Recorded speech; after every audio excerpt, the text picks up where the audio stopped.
people start to eat clean or get on a diet, they usually make these common mistakes, and it can stop them from losing the amount of weight that they want to or seeing any changes. And to make sure this does not become you, I'm going to go over the 4 most common things that people get wrong when they start to eat clean, or they start to have a clean diet, or start to eat healthy. Because if you're making one of these 4 mistakes, then chances are it is probably holding you back. And the last one that I'm going to go over may surprise you because it is very common. You've probably heard by now that you should be avoiding seed oils. And yes, you should be avoiding seed oils. But the thing is, number 1, people don't realize that they are getting seed oils in their diet.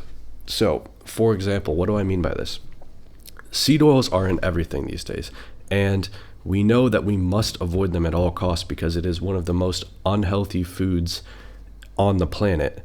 But people still get seed oils into their diet even if they think that they're eating healthy.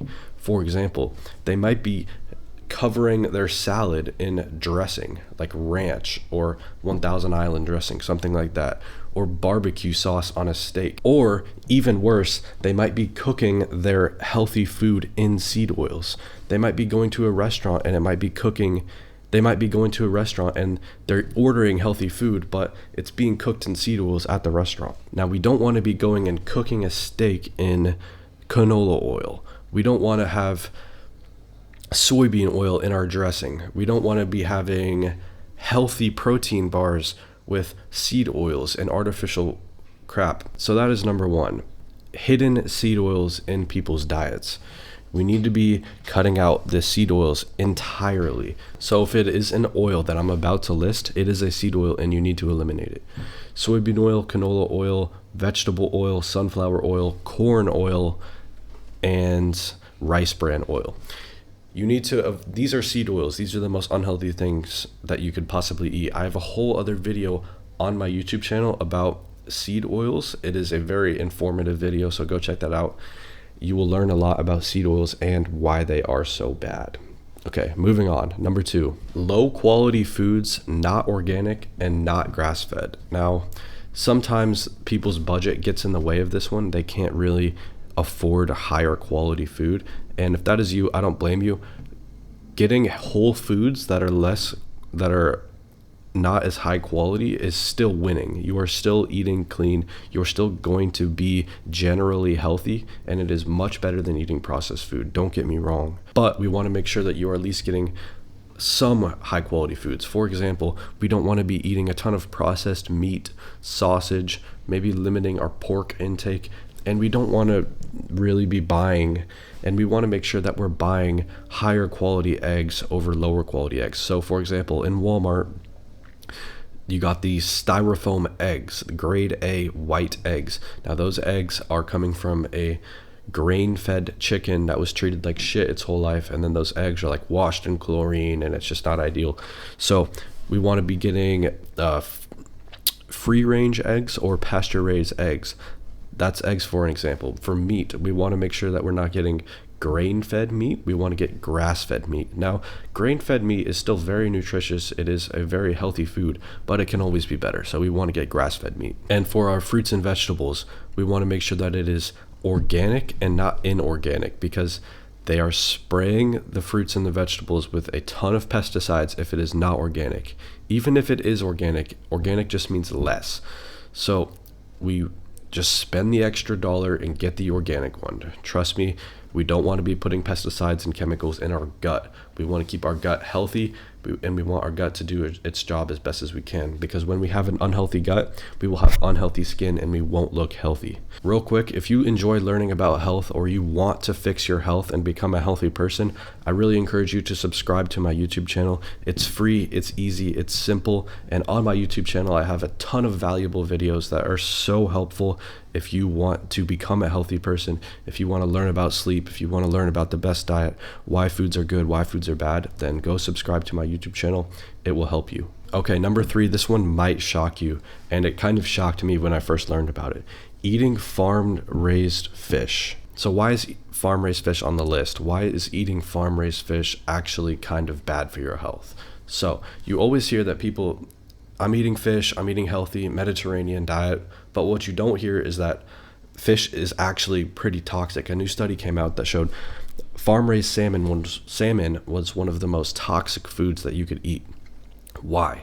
Because these fish are being raised in a farm where they're being raised in tap water, they're being treated like shit, they're unhealthy, there's bacteria, and if there is not color added to the feed, the fish comes out looking like this. It's gray. So this is why you see on the little fish thing, color added through feed to make it look like this bright orange fish color. And these fish are treated like shit. They're just raised to be killed and then sold for profit. We want to be buying wild caught. Wild caught fish are not being treated like shit. They're not being grown in tap water. Their feed isn't being altered to change the color of their meat. It is not messed up. So buy wild caught fish if you can. Now this can get a little expensive because it is premium fish, but just make sure that you're not eating. If you can't afford the premium fish, then I would just avoid fish entirely. There is no reason that you should be having highly toxic fish, and there are way better alternatives like beef, for example. Have more beef and eggs, maybe have some chicken, some lamb, So fish, turns out, is actually quite toxic unless you're buying wild caught. Number 4, eating a ton of vegetables. Now this one might shock you. What? Vegetables? How are vegetables on the list? Vegetables are so healthy. When people get on a clean diet, they think vegetables are healthy, so they eat a ton of them.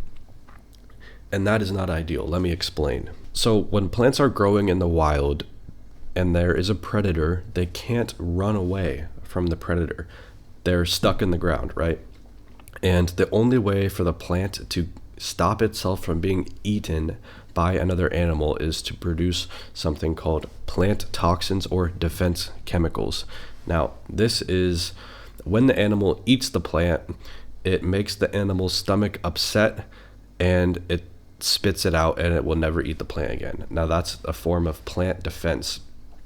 And animals that eat plants have a digestive system that is meant for this. Like cows have 3 or 4 stomachs that can easily process the plant toxins. And humans don't. We have a very simple digestive system and simple stomach. We have one stomach that is not necessarily meant to handle plant toxins. And another thing is that vegetables are mass produced these days. And to mass produce vegetables, you have to spray them with pesticides, genetically modify them, and grow them in tap water. For example, vegetables are just full of pesticides. They're, especially if it's not organic, and that is so unideal. You don't want to be putting, like I said earlier, you don't want to be putting pesticides and chemicals in your gut. And essentially, vegetables really aren't as nutritious as you think they are. There is no nutrients in vegetables that you need that you cannot get from meat.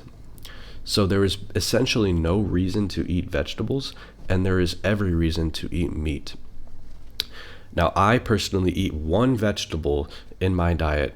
I haven't had anything green, no green vegetables, no broccoli, no lettuce in like 2 years, and I feel fucking amazing.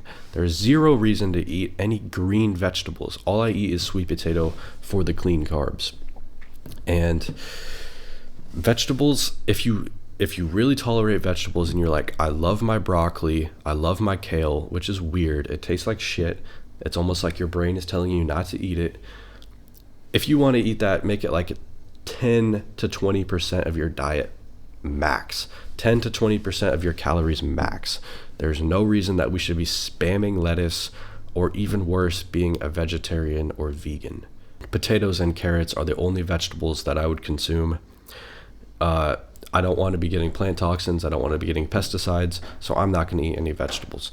On the other hand, fruit, the plant wants you to eat the fruit because you eat the seeds, you can't break down the seeds, and then you shit out the seeds, which is almost like perfect fertilizer for the seed to grow and then generate a new plant for life to continue. Because if you think back in the wild, when animals eat the fruit, or hunter-gatherers eat the fruit and then shit it out on the ground, the plant's gonna grow. Like, that is life continuing. That is what the plant wants. So think about it like that. You might have just learned that. That's pretty cool, isn't it? So those are the 4 most common mistakes that people make when they start to eat healthy. If you can cut out the hidden seed oils in your diet, stop cooking with seed oils, and stop using seed oil dressings, healthy protein bars with seed oils, that's like the number 1 thing holding you back. Low quality foods. If you can avoid low quality foods, you can get grass fed and you can get organic. That is ideal. If you can't, then it's not the end of the world. Farm raised fish. Try to avoid farm raised fish if you can. If you can't, then I would completely cut out fish and move towards eggs and meat. And move towards eggs and beef. And try not to eat vegetables. So those are the 4 most common mistakes that people make. If you can stop making these mistakes, then I guarantee you will make more progress on your health journey, whether you're trying to lose weight, fix your skin, fix your brain fog, etc. And I really hope that you got value out of this video. I hope you enjoyed it, and I hope you're going to apply what I say. And go check out my YouTube channel. I have a ton of other health videos there that you will find useful, you will find informative. Go subscribe, and I will see you in the next video. Goodbye.